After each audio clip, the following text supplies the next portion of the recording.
আসসালামু আলাইকুম প্রিয় ভাই বোনেরা, আপনারা সবাই ভালো আছেন? আলহামদুলিল্লাহ আমিও ভালো আছি। আজকে সকাল সকাল রান্না করে নিতেছি। মাঠ থেকে যে ভুট্টাগুলো আনা হয়েছিল সেই ভুট্টাগুলি ছড়া হয়ে গেছে। এগুলো ছাদে রৌদ্র দিতে হবে আর নাড়াচাড়া দিতে হবে। তার জন্য সকাল সকাল রান্না করে নিচ্ছি যাতে সারাদিন কাজ করতে পারি। এই যে দেখছেন ছাদ, ওই ছাদটা কিন্তু নতুন হয়েছে, কিন্তু এখন নতুন হয়েছে ওইটা আমাদের কাজে লেগে গেছে। ভুট্টার মধ্যে যে কিছু খোসা থাকে সেগুলোকে মানে রৌদ্র দিয়ে ঝাড় দিয়ে নিতেছি পরিষ্কার করে। এগুলোকে তুলে দিলে ভুট্টাটা দেখতে সুন্দর দেখা যাবে।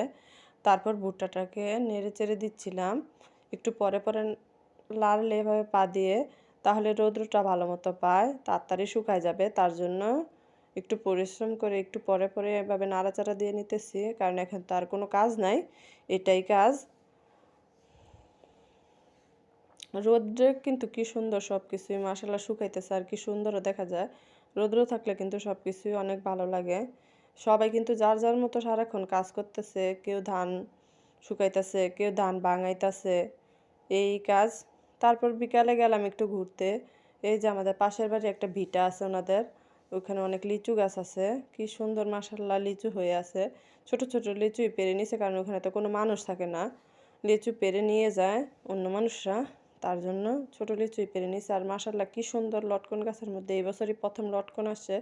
আমি গেছি দেখতে যে লটকনগুলো বড় হয়েছে নাকি, দেখি যে না, সবগুলো এখনো কড়াই, আরও কিছু সময় লাগবে। জানি না বড় হওয়ার আগ পর্যন্ত থাকবে কি না এই গাছে লটকন, পারবো যে মিষ্টি নাকি কেমনই।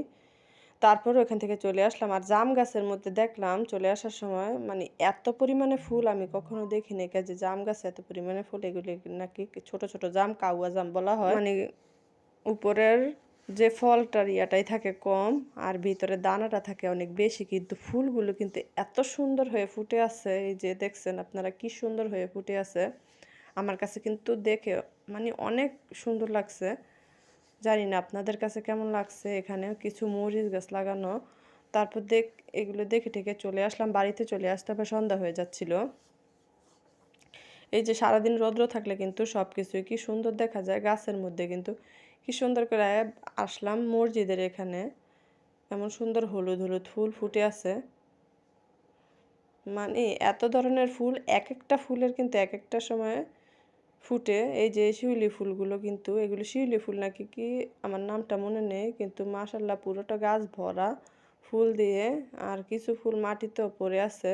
সে যাইতেছিলাম একটু নদীর দিকে, দেখে আমার জালে ছাগল বাচ্চা দিছে, এখন দুধ খাইতে দেয় না, নতুন ছাগল তো, তার জন্য চেষ্টা করতেছে দুধ খাওয়ানোর জন্য। আর এই যে এই ছেলেটা, ও কিন্তু পড়ালেখা করে না, সারাক্ষণ শুধু ওর দুষ্টামি খেলাধুলা এই নিয়ে আছে।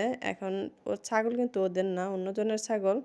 ও আসছে দুধ খাওয়াইতে। আর এদিকে সন্ধ্যা হয়ে গেছে, সন্ধ্যার দিকে আমাদের আম গাছের ডাল ভেঙে গেছে। তারপর ওখান থেকে কিছু আম কুড়িয়ে নিলাম, আমার ভাসুর নিচে কিছু আর আমাদের দিছে কিছু।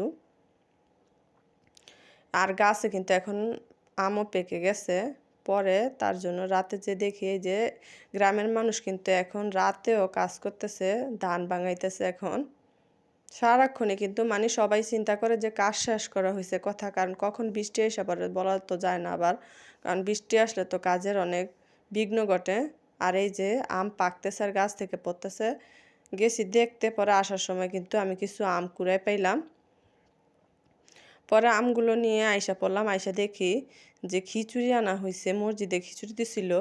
বলছিলাম যে বড় ডেকের খিচুড়ি খাইতে অনেক ভালো লাগে, খিচুড়ি আনতে। তারপরে কিছু খিচুড়ি নিয়ে আসছে, তারপরে আমরা সবাই একসাথে বসে কিন্তু খিচুড়িটা খেয়ে নিলাম। আজকে এই পর্যন্তই, আল্লাহ হাফেজ।